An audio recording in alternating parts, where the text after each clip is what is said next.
Hello and welcome back to another Dune Awakening video. And oh boy, we got a news yesterday from the Discord channel, and we're gonna get a large scale beta weekend on May 9 to 12. This is exciting. Definitely exciting. All right, so before we begin, like, subscribe, hit the notification button and help this channel grow. And let's check out what do we have. All right, so for the beta weekend, all right, it says the first 20 to 25 hours of gameplay. Now, on one end, because it's a survivor game, most of the gameplay, I would say, all right, I would say is probably grinding for resources and whatnot. It feels it doesn't feel correct. 20 to 25, but it says gameplay, okay? It does say gameplay. So if the grind is included in the gameplay, then okay. Okay. On one end, I don't like, I'm gonna say it out first. I don't like because it takes you that long in order to get to the mid game. And hopefully the early to mid game is, and it says early mid game, okay? It doesn't say mid game. This would gives you basically it's a grind, right? It's a chore to get to the end game. And is it a good thing for most people? If you are playing survivor games, I would say it's a good thing. But for those who are impatient, who wants to just enjoy the story, then it's not that great as well. So it's like a 50-50 thing in my opinion. And I can safely say most of the survivor game, if let's say you say it takes 20 hours to enjoy the game, half of them is grinding for resources, finding resources, and that's about it. Okay, hopefully I'm wrong. Hopefully we are getting close to 20 hours worth of content, not grinding, all right? Content. And if yes, fantastic. But I think I'm being optimistic. I'm guessing there's a little bit of grind that they count into it. Okay, enough about this because we're gonna I'm trying to get into the beta weekend. I'm gonna try to report as much as I can. I'm gonna definitely want to play it on the Steam Deck. Yes. Okay, next up, built with the Coam. Choam? Coam? Okay, I don't know how to pronounce. I'm gonna pronounce as Coam. Right. Coam. Quam. Ah, that's another way to pronounce. All right, building set. Nice, cool. Haga Basin South region, nice. Eastern and Western Vermilius Gap region, great. Parts of Act 1 of the story. See, that's the thing. If you're telling me that it takes 20 hours worth of gameplay to enjoy Act 1 of the story, in terms of content wise, I am super happy. Yeah. But if it's, oh no, there's no but. No, there's no but. I'm being optimistic as best as can. 20 hours worth of gameplay for Act 1, I think that's great. Okay. But we shall see how much grind it's taken, how much time to grind is taken up in the Act 1. That would be interesting.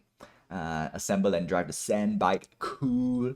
Early mid game. Okay.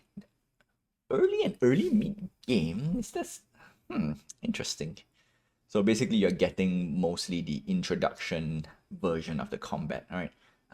Definitely, you won't get late game combat, according to this note, which is, I think, is all right, all right? But that's the problem, though. Playing a lot of single player. Okay, I'm taking the single player experience, so things might skew a bit.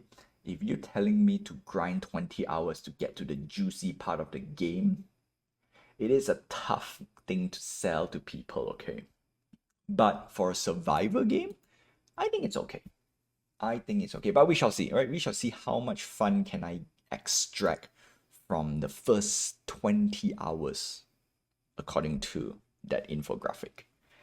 Anyway, next up, we're going to take a look at some of the stuff that they, I wouldn't say promised, but they marketed at launch.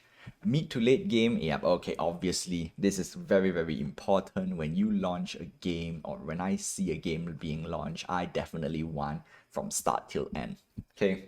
Don't tell me like, oh, you might need to wait for a late game. No, no, give me the whole entire content.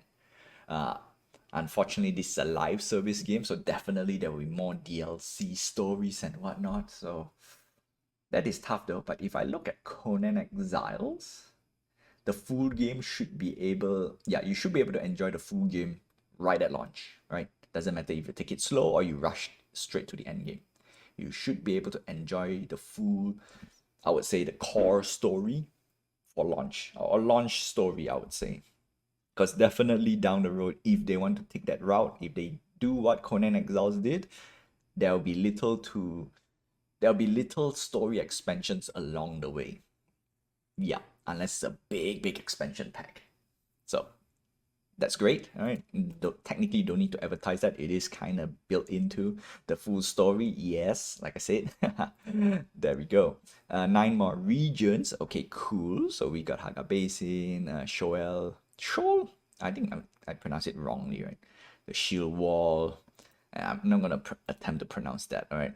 The overland map. All right, cool. Arakin and Harco village hubs. Okay, that is basically your what do you call this? Your social hubs. Ornithopters. I cannot pronounce it correctly. And buggies. I saw the buggy trailer. It's cool. I do like the buggy. I do like, but I see more ornithopters out there, and it's ooh. I'm definitely gonna play a little bit more Sky Nomad. In fact, actually, I am gonna play a Sky Nomad playstyle. I don't really have a huge base, but more pocket base around the area, regions, and then I use my Omnitopter to run around. This is mainly what I did. This right, not really in Conan Exiles, but other survival games, namely Subnautica. I kind of love the Cyclops.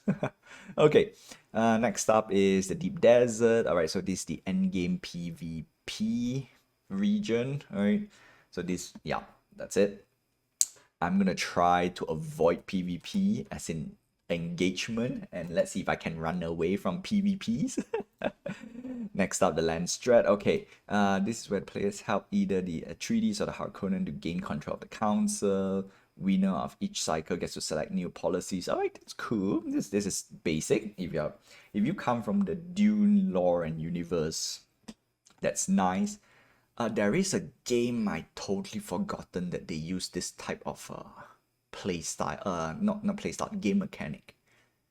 Yeah, the winner of the faction gets to control the resource. They get more resources, like passive resources and whatnot, and they get to dictate a few. I won't say game-breaking rules, but yeah, they get to dictate a few small little rules. And I think it's definitely not EVE Online.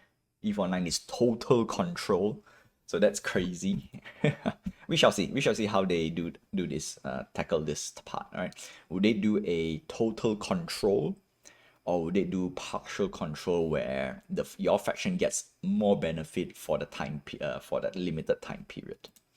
Next up, progression through the ranks of House Atreides and House Conan, faction-specific rewards. All right, this base. If you play any survival game, in fact, if you play any role-playing game, this is a must-have.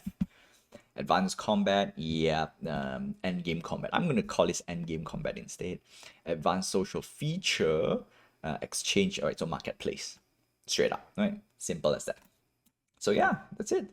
The most important thing is the date, May 9 to 12, which is next week, right? Yeah, doesn't matter if it's 20 hours worth of gameplay or grind included. I think that's still good. All right, still nice. The question is, would it still carry over? I don't know. Yeah, watch out the global LAN party on May 10. Yeah, if I can't play, then I'll just watch the LAN party. Ugh. All right, that's all I have for you for today for Dune Awakening. I am definitely excited for this game. Yep. And until then, I will see you in. Oh no, I will see you in Arrakis. I need to find a nice outro for this. Anyway, don't forget to like, subscribe, hit the notification button, and how this channel go. Until then, I will see you guys in the next Dune Awakening video. Hopefully, I get to play.